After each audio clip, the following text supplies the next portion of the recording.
지구가 우주의 중심이고 모든 천체들은 지구를 중심으로 회전한다고 믿고 있었던 16세기 말, 한 사람이 이런 우주론을 정면으로 반박하다가 종교 재판을 받게 됩니다. 그의 이름은 바로 조르다노 브루노. 지구와 태양은 우주의 중심이 아닙니다. 우주는 무한하고 태양과 같은 항성들도 무한히 많고, 항성들은 각각 행성들을 거느리며 각각의 행성들에는 지구처럼 생명이 가득할 겁니다. 과학이 발전한 지금 시대에 이런 이야기를 듣는다면 뭐 당연한 얘기 아니야? 하는 생각이 들 겁니다. 하지만 그 당시 로마 가톨릭 교회는 조르다노 브루노를 이단으로 몰고 화형시켜버렸습니다. 자, 오늘은 조르다노 브루노에 대해서 자세히 알아봅시다. 오늘의 영상은 도서 아는 만큼 보이는 세상 우주편의 내용을 바탕으로 제작됐습니다. 1548년 이탈리아에서 태어난 조르다노 브루노. 그는 15살이 됐을 때 나폴리에 있는 도미니코 수도에 들어가서 로마 가톨릭 교회의 전통적인 교리, 신학, 그리고 철학을 공부했습니다. 그런데 브루노는 그 당시의 신학을 있는 그대로 받아들이기보다는 고정돼 있는 사고에 의문을 던지면서 진리를 탐구하려고 했습니다. 그는 언제나 책을 끼고 살면서 이성적인 사유를 많이 했다고 전해지죠. 끝내 그는 전통적인 가톨릭 교리를 의심하게 이릅니다. 삼위일체론부터 빵과 포도주가 예수 그리스도의 몸과 피로 변한다는 성찬례 교리도 믿지 않았죠. 결국 그는 수도에서 불화를 겪으면서 교회하고 점점 멀어지게 됐고, 1576년 28살의 나이에 약 13년간 몸담았던 수도회를 떠나고 맙니다. 그 직후 브루노는 유럽 전역을 떠돌아다녔는데 이때가 브루노에게 정말 중요한 시기였어요. 브루노는 유럽 전역을 돌아다니면서 다양한 학문을 배워나갔는데요. 이 과정에서 그는 점점 유명 지식인으로 인정받게 됐습니다. 먼저 그는 앙리 3세 왕실의 후원을 받으면서 철학과 기억술, 자연 철학에 대한 강의를 했고요. 또 영국의 엘리자베스 1세의 궁정에도 초대받아서 영국의 지식인들과 토론을 이어나갔고, 옥스퍼드 대학에서는 자연 철학과 천문학에 대한 강연을 이어나갔습니다. 또 독일 비텐베르크 대학교에서도 철학을 가르쳤죠. 이 시기 그는 유럽 전역에서 아주 유명한 지식인이 됐습니다. 한편 그 당시까지만 해도 사람들은 태양이 지구를 돌고 지구가 우주의 중심이라고 봤습니다. 그런데 1543년 코페르니쿠스는 천구의 회전에 관하여 라는 책을 쓰면서 지동설을 제시했습니다. 태양이 지구를 도는 게 아니라 지구가 태양을 도는 겁니다. 또 지구를 비롯한 태양계 행성들도 마찬가지로 태양을 도는 겁니다. 우주의 중심은 태양인 거지요. 그리고 1584년 오늘의 주인공 조르다노 브루노는 영국 옥스퍼드 대학에 있을 적에 아주 중요한 책을 하나 썼습니다. 그 책의 이름은 바로 무한자와 우주와 세계.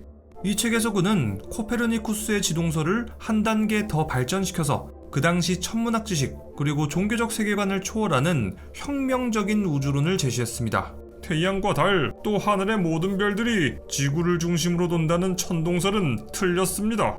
코페르니쿠스의 말대로 지구가 태양을 도는 것입니다. 하지만 코페르니쿠스는 태양이 우주의 중심이 있다고 하였는데 저는 그렇게 생각하지 않습니다. 태양은 우주의 중심에 있는 것이 아니고 마찬가지로 우리 지구도 우주의 중심에 있는 게 아닙니다.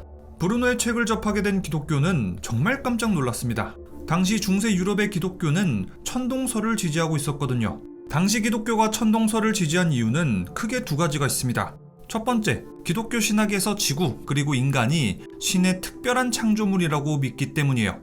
신께서 만든 세상의 중심에 지구가 있고 인간이 있는 거죠. 자, 그래서 지구가 우주의 중심이라는 개념은 교회의 신학적 세계관하고 자연스럽게 일치했습니다. 그래서 기독교는 프톨레마이오스의 천동설을 수용해서 기독교 교리하고 연결했죠. 당시 기독교가 천동설을 지지한 이유 두 번째는 성경에서 일부 구절을 보면 마치 지구가 고정돼 있고 우주의 중심에 있는 듯한 표현이 있기 때문이에요. 이런 구절들은 고대인들의 천동설 세계관이 반영돼서일 수도 있고요. 그냥 시적인 표현일 뿐인데 사람들이 이거를 천동설의 근거로 해석하기 때문이기도 해요. 자, 어쨌든 성경에 이런 내용이 포함되어 있기 때문에 만약에 누군가가 성경의 가르침하고 어긋나는 주장을 한다면 기독교 입장에서는 난처한 문제가 될 수 있겠죠. 자, 그런데 조르다노 브루노는 당시 기독교의 심기를 건드릴 수 있는 아주 급진적인 또 다른 주장을 해요. 우주는 무한합니다. 그렇기 때문에 태양과 같은 항성들 역시도 우주에 무한히 존재하고, 그 항성들은 각각 행성들을 거느리고 있고, 이 행성들은 지구처럼 생명체를 거느리고 있을 겁니다. 또 모든 전체들은 동일한 법칙에 따라 움직일 겁니다. 그런데 브루노가 이런 주장을 한다고 해서 그가 무신론자라든가 반기독교인이거나 적그리스도도 아니었어요. 그는 여전히 독실한 신자였죠. 그러면 그는 종교에 대해서 어떤 생각을 갖고 있었을까? 무한한 우주 그 자체가 하나로 통일된 존재이고 이 우주가 창조주의 일부이자 그 자체로 신의 모습, 신성한 존재입니다. 그러니까 브루노는 우주와 신이 동일하다고 보는 범신론적인 관점을 가지고 있었던 거예요. 하지만 이것은 기독교 교리의 인격신하고 정면으로 대립하는 거였습니다. 브루노의 우주론은 천동설을 믿거나 종교를 가진 당시 사람들에게는 대단히 충격적인 내용이었어요. 이 책을 쓰고 난 직후에 브루노는 그가 활동하는 모든 곳에서 논란의 중심에 섰습니다. 그리고 이 모든 사태를 지켜보고 있었던 당시 기독교는 브루노에게 경고를 날리기 시작합니다. 야 브루노! 너 자꾸 우리 로마 가톨릭의 교리랑 다른 주장을 해대는데 아니 수도원까지 나온 양반이 다 알만한 사람이 왜 자꾸 이래? 당신 이제 우리 교회에 반하는 활동은 그만하는 게 좋을 거야. 안 그러면 당신 이단으로 낙인 찍히는 수가 있어. 그런데 브루노는 로마 가톨릭의 경고를 받았는데도 뜻을 굽히지 않고 과학, 철학, 신학적 탐구를 이어가면서 전 세계에서 활동했습니다. 결국 브루노는 1592년 베네치아에서 체포돼서 로마로 송환됐고 무려 8년에 걸친 기나긴 종교 재판을 받았습니다. 이보시게 브루노, 자네도 수도원 출신의 교인 아닌가? 자네가 교리에 반하는 것만 철회하면 우리 로마 가톨릭 교회도 그동안 있었던 일들은 모두 없었던 걸로 해주겠네. 하지만 브루노는 끝까지 무려 8년 동안 자신의 신념을 고집했습니다. 이성을 통한 탐구로 우주를 이해한다면 지구와 태양은 우주의 중심이 아니며 우주는 무한하며 생명도 넘쳐날 겁니다. 나의 아버지 여호와께서 무한한 존재라면 여호와께서 무한한 우주를 창조하시는 것도 당연합니다. 그렇기 때문에 무한한 우주가 곧 신의 모습입니다. 저의 사상과 우주론이 신의 진리를 반영한다고 생각합니다. 로마 가톨릭 교회의 전통적인 교리만 강요한다면 이성과 과학은 후퇴할 겁니다. 저 이단 놈이 어딜 감히 신상 모독이다! 결국 조르다노 브루노는 로마 가톨릭 교회의 승인 아래 1600년 2월 8일 화형 선고를 받게 됩니다.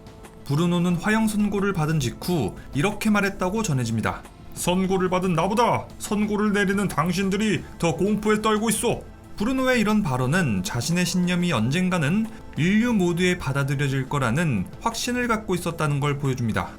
그리고 1600년 2월 17일 로마 가톨릭의 종교재판소는 브루노의 턱에 재갈을 채운 다음에 로마 거리를 끌고 다녔고 캄포 데 피오리 광장에서 그를 화형시켜버렸습니다. 그리고 로마 가톨릭 교회는 브루노의 저서들은 모두 이단적인 사상이 담겨있다고 간주하고 브루노의 모든 서적들을 금서 목록에 올렸습니다. 그럼에도 불구하고 프랑스, 영국 등에 퍼져있는 전세계 지식인들은 그가 남긴 연구자료, 서적들을 전부 다 모아서 계속해서 책을 출판시켰습니다.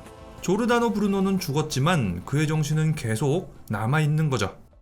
1979년 교황 성 요한 바오로 2세는 조르다노 브루노에 대한 재판 과정에 대해서 철저하게 재조사했습니다. 그리고 2000년 브루노의 처형 400주년이 돼서야 교황 요한 바오로 2세는 과거 종교 재판 때 폭력적이고 부당한 처벌에 대해서 유감을 표명했습니다.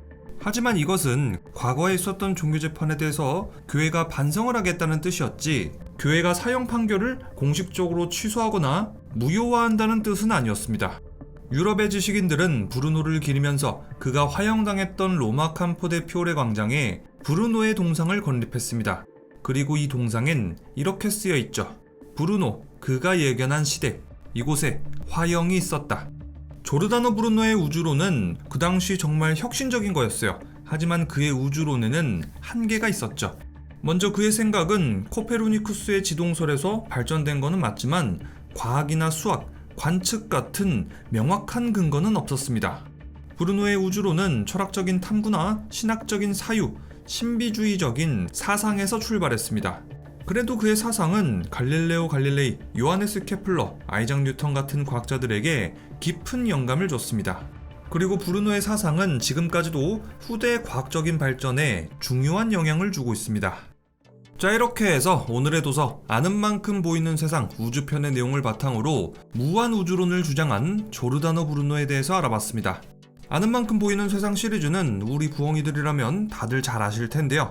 저번에 아는 만큼 보이는 세상 수학편도 영상을 한번 만들어서 올렸었는데 그때도 반응이 상당히 괜찮았거든요. 이번에 우주편도 재밌는 이야기들이 정말 많이 들어있어요.